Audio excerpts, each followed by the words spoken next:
Marwan Kabalan. He's the Director of Political Studies at the Arab Center for Research and Policy Studies, and he's joining us from Doha. Marwan, good to have you with us here on TRT World. So what chance this time of a new constitution for Syria?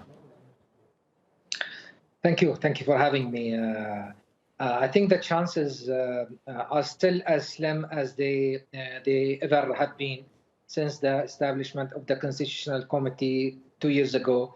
The gap between the two sides is very big indeed.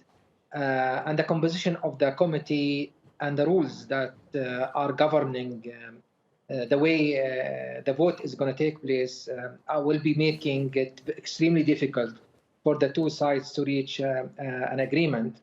Over the past 2 years, there have been very slow progress on this because the regime has always insisted on discussing things that are, in fact, leading everybody almost to nowhere. For example, the question of sovereignty, the question of terrorism, because the regime considers the opposition is, in fact, carrying out terrorist acts against the regime. The regime doesn't recognize that there is a legitimate opposition amongst those actually who are trying to reach an agreement with the regime. So I think all in all, the chances are very slim indeed, and we are hoping that some pressure will be put by the Asatana process parties. I mean, this time Russia, Iran, plus of course Turkey, in order to mend the fences between the two sides.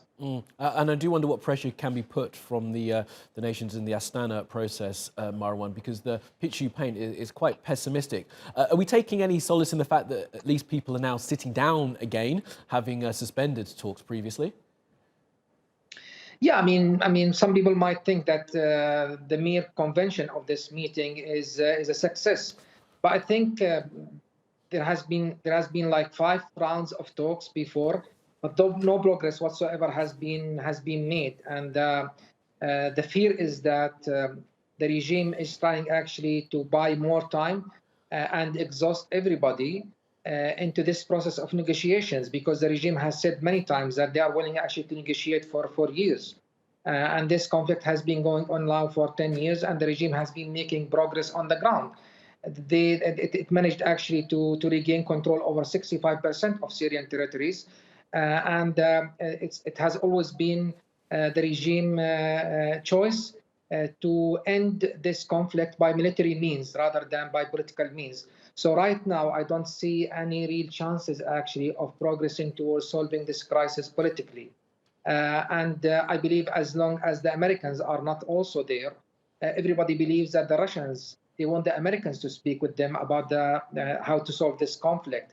So I think the process is not as complete as it should be in order to talk about any progress in this in the direction of solving the political in the process of solving this crisis politically. You're absolutely right. So there's a military option potentially. Okay, Marwan Kabalan, do appreciate your analysis. Thank you so much for being with us.